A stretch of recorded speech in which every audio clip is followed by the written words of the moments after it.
como un video falso, odioso e ideologizado. Calificó el presidente de la UDI, Patricio Melero, el material audiovisual difundido por el gobierno para blindar a la reforma tributaria, se le han dicho. Bueno, además, desde la Alianza criticaron duramente al Ejecutivo por usar dineros públicos en una propaganda política. Y por su parte, tras el comité político de ayer, la nueva mayoría respaldó en bloque la idea comunicacional. Queremos analizar un poco más este tema y para eso nos acompaña mañana en directo el diputado de la Democracia Cristiana, Matías Walker. ¿Cómo está? Hola Germán, muy bien, buenos días. A ver, le pregunto, antes de entrar directo en reforma tributaria, en fin, ¿la política aprendió algo después de las elecciones con el tipo de declaraciones que estamos escuchando estos días, o no? Sí, yo creo que siempre hay que tener claro que la gente es muy sensible frente a lo que nosotros digamos y la forma en que lo decimos. Ahora, ¿qué es lo que ocurre? Uno puede tener distintas visiones respecto a la reforma tributaria y todo proyecto es perfectible. De hecho, nosotros mismos hemos presentado 10 indicaciones al proyecto de reforma tributaria y el ministro de Hacienda, Alberto Arenas, contrariamente a lo que se ha dicho, Germán, ha demostrado capacidad de escuchar.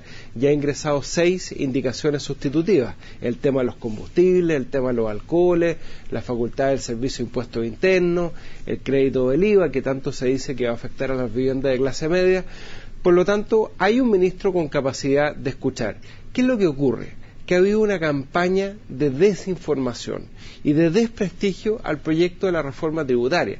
Entonces, nosotros le habíamos pedido al gobierno que tratáramos de bajar un poco este lenguaje que es tan técnico de la reforma tributaria, el FUT, el impuesto a primera categoría, el global complementario, a un lenguaje más sencillo para la gente. Y por eso yo creo que el gobierno tiene derecho a presentar un video donde de alguna manera se expone la idea matriz de esta reforma. Y es que no va a pagar la clase media, no va a pagar las pymes esta reforma tributaria, sino que la va a pagar el 10%, los que somos el 10% que tenemos más ingresos en nuestro país y particularmente el 1% de más ingresos. Es que, ¿sabe que a mí me quedan las dudas en términos de que los economistas, que en teoría deben ser los técnicos detrás de este tema, así como para otros están los sociólogos, en fin, acá los economistas, hasta en ellos hay grandes diferencias. Por supuesto. Uno no sabe si es por un tema ideológico o por un tema técnico propiamente tal. Hay economistas que dicen que se afecta y otros dicen que no. Entonces, ¿cómo se puede llegar a discutir un tema o zanjar un tema que al parecer no tiene una solución definitiva, cuando los mismos técnicos plantean puntos de vista que son muy diversos y que si eso lo lleva más encima le ponen ingrediente político, a veces las diferencias se ahondan aún más y por lo tanto llegar a un criterio en común parece un poco lejano?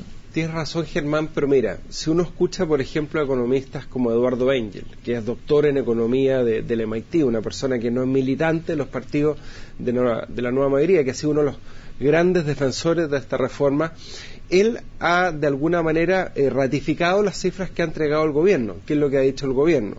Que el 10% más rico va a aumentar su carga tributaria de un 10 a un 23%. Y que el 1% de más alto ingreso en nuestro país va a aumentar su carga tributaria de un 9% a un 30%. Por contrapartida, se dice que la clase media va a soportar los costos de la reforma tributaria y eso no es verdad. Tú sabes que solamente las personas que ganan de 570.000 pesos hacia arriba, Germán, son los que pagan impuestos a las personas en Chile. Y eso equivale a solamente el 18% de los chilenos. ¿Cuál es el problema? Y no quiero aburrir con cifras, pero son cifras que no han sido controvertidas, insisto. Solo 24.000 contribuyentes en Chile pagamos la tasa más alta de impuestos a las personas de un 40%. 24.000 contribuyentes. Tú comprenderás que hay mucho más de 24.000 personas que están en el tramo más alto. Entonces, ¿qué es lo que persigue esta reforma tributaria? Pasar de 24.000 a 52.000 contribuyentes que paguen el tramo más alto. Cuando se habla del 1%, yo quiero decir que esa cifra tampoco ha sido controvertida. Esos 24.000 contribuyentes son solo el 1% de los contribuyentes en Chile que soportan hoy día el máximo de la carga tributaria y naturalmente hay que corregir la distorsión que existe. Lo conversábamos la semana pasada. Los que tienen un contrato de trabajo, los profesionales, los ingenieros que nos están escuchando, pagan un 40% del impuesto a las personas, porque se los deducen de su sueldo. Pero los dueños de las empresas, por los mismos ingresos, pagan un 20% y tienen la posibilidad de diferir impuestos. Por eso el término el FUT, que es un tema tan técnico, pero que hay que explicárselo a la gente con palabras simples. Pero para el diputado, siempre se ha hablado que este tipo de reformas tienen que ser políticas de Estado a largo plazo. Aquí estamos hablando, claro, principalmente de una recaudación que se ha hablado mucho para la reforma de la educación, que se necesita ahí las lucas para poder financiarla. Pero esta reforma a largo plazo, más allá de la educación, ¿se está viendo plasmada en este proyecto en términos, por ejemplo, de lograr el primer paso por una redistribución del ingreso, para que Chile sea más equitativo, para los grandes temas del punto tipo ético, valórico, que también están puestos detrás de esta reforma? ¿Están vistos desde ese punto de vista o aquí estamos todos tratando de sacar un proyecto para poder financiar la reforma de la educación, finalmente? Todo el programa de gobierno apunta a terminar o a mejorar, a terminar la desigualdad o mejorar la redistribución del ingreso. ¿Cuál es el problema que tenemos hoy día en Chile? Y esto lo dicen todos los economistas, que los impuestos no están sirviendo para redistribuir el ingreso. O sea, lo único que hoy día en Chile contribuye a mejorar la redistribución del ingreso es el gasto social.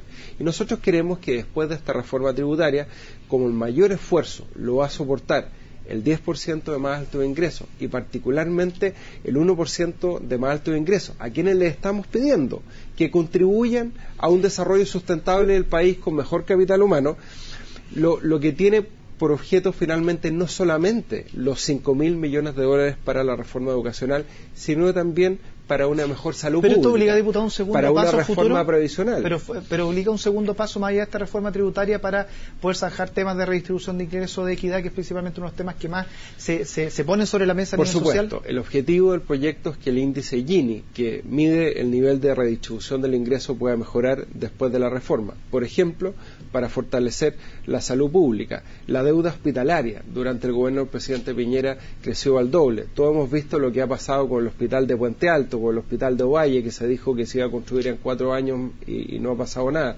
ni siquiera está listo el diseño. Entonces, nosotros tenemos que avanzar hacia eso y también hacia una mejor reforma del sistema previsional. A 9:15 de la mañana yo voy a estar en La Moneda, la Presidenta de la República va a presentar la nueva comisión asesora en materia de sistema de pensiones y lo que queremos finalmente es contribuir a un sistema de pensiones mucho más solidario en nuestro país, mucho más justo. Se ha dicho mucho, y es otra de las falsedades de la reforma tributaria, que las pensiones van a bajar. Eso no es así, y se dice que como efecto indirecto del alza del impuesto a las empresas. Yo pregunto, cuando el presidente Piñera nos pidió un esfuerzo tributario para financiar la reconstrucción y aumentamos el impuesto a las empresas, Germán, de un 17 a un 20%, la UDI, ¿tú la escuchaste decir en algún momento que iban a bajar las pensiones producto de eso? Entonces, seamos serios. Hoy día las cotizaciones previsionales no están afectadas a impuestos. El mayor valor en la venta de acciones que hagan los fondos de pensiones tampoco está afectado a impuestos. ¿Qué es lo que pasa? Las personas, cuando reciban su jubilación, al momento de retirarse, ahí recién pagan el impuesto como todas las personas. Pero no faltemos a la verdad, tenemos que contribuir a un sistema mucho más solidario también a través de nuestro sistema de pensiones. Mire, lo leíamos en un principio, Patricio Molino, presidente de la UDI, dijo: falso, odioso, ideologizado el material audiovisual, haciendo referencia al material audiovisual presentado por el gobierno. Pero Jaime Quintana respondió, y lo invito a que escuchemos esta declaración. Este video es para que no lo engañen, porque cuando le dicen a la gente que sus pensiones, que las pensiones de la gente de la clase media o de los sectores más necesitados van a aumentar, por favor, si esas pensiones no son tributables. Entonces, francamente, la UDI está en una campaña odiosa, de fanático, comparable con lo que era el régimen nazi. No nos olvidemos las campañas publicitarias del régimen nazi en la misma línea.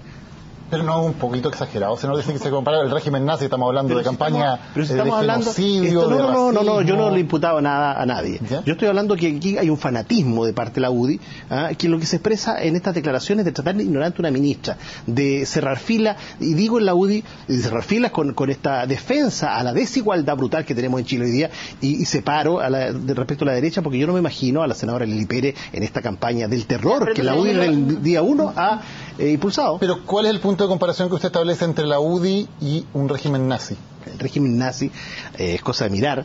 Las campañas, ¿no es cierto?, que se diseñaron, campañas propagandísticas, tenían componentes justamente de distorsión de la realidad, y se distorsiona la realidad, se miente sistemáticamente cuando se dice que esto lo van a pagar la clase media, que esto va a incidir en las cuentas de la luz. Ya, esto para que después no se vaya a sacar o no de contexto una declaración, fue bastante más larga y lo queríamos escuchar. No lo había visto. Ya, ahí está completa, para que después no se diga que se sacó solamente el pedazo del régimen nazi. Está hasta la explicación de por medio. ¿Qué le parece este tipo de declaraciones sumadas las de Patricio Melero, en fin? Ni las palabras del presidente de la UDI, ni las palabras del senador Quintana a mí me identifican. Yo creo que nosotros tenemos que hacer un esfuerzo, los que tenemos cargos de representación popular, de explicar estos temas en fácil, bajarlos para que la gente lo entienda, pero sin descalificaciones. Yo creo que ni la retroexcavadora, ni hablar del régimen nazi, ni tratar, como lo hizo Evelyn Matei, a la ministra de Salud de ignorante, cuando además es una destacada profesional y académica, contribuyen a mejorar el nivel del debate. Nosotros vamos a seguir como Democracia Cristiana en la línea que hemos estado, defendiendo la reforma tributaria, pero también en una línea propositiva, intentando perfeccionar el proyecto en lo que corresponda, y esa es la invitación que nos hizo la presidenta Bachelet, perfeccionar el proyecto, porque ese es el rol del Congreso Nacional en una democracia. Y esto no. Eso no contribuye a mejorar el debate, sin ninguna duda. Muchas gracias. Gracias, Germán. Listo, chao.